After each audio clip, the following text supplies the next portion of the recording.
നമസ്കാരം. തൂപ്പുകാരനിൽ നിന്ന് വലിയ ഇടയനിലേക്കും നിശാ ക്ലബിൻ്റെ കാവൽക്കാരനിൽ നിന്ന് സഭയുടെ കാവൽക്കാരനിലേക്കും പാപ്പായുടെ വളർച്ച.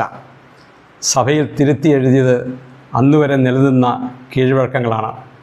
2013 മാർച്ച് 3 ഇറങ്ങിയ അന്തർദേശീയ മാധ്യമങ്ങളിൽ വലിയൊരു വെളിപ്പെടുത്തലുണ്ടായി. അതിൻ്റെ തലക്കെട്ട് ഇങ്ങനെയായിരുന്നു: നിശാ ക്ലബിൻ്റെ കാവൽക്കാരനായി ഞാൻ ജോലി ചെയ്തിട്ടുണ്ട്. വായിച്ച ലോകം അമ്പരന്നു. കാരണം ആ വെളിപ്പെടുത്തൽ നടത്തിയത് നിസ്സാരക്കാരനായിരുന്നില്ല. അത് 137 കോടി ക്രൈസ്തവ വിശ്വാസികളുടെ തലവനായ ഫ്രാൻസിസ് മാർപ്പാപ്പയായിരുന്നു. തൻ്റെ ചെറുപ്പകാലത്തെക്കുറിച്ച് യുവജനങ്ങളുമായി സംസാരിക്കുകയായിരുന്നു പാപ്പ.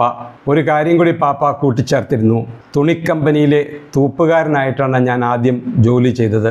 ആ തൂപ്പുകാരനിൽ നിന്ന് ഇടയനിലേക്കും നിശാ ക്ലബിൻ്റെ കാവൽക്കാരിൽ നിന്ന് സഭയുടെ കാവൽക്കാരനിലേക്കുള്ള വളർച്ചയിൽ പാപ്പ എഴുതി ചേർത്തത് സഭാചരിത്രത്തിന് അന്നുവരെ പരിചയമില്ലാത്ത പുതിയ അധ്യായങ്ങൾ.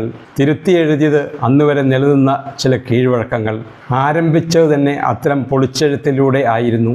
ജസ്യൂട്ട് സഭയിൽ നിന്നും അമേരിക്കൻ ഭൂഖണ്ഡത്തിൽ നിന്നുമൊക്കെയുള്ള ആദ്യത്തെ മാർപ്പാപ്പ, ഫ്രാൻസിസ് എന്ന പേര് സ്വീകരിക്കുന്ന ആദ്യത്തെ പാപ്പ.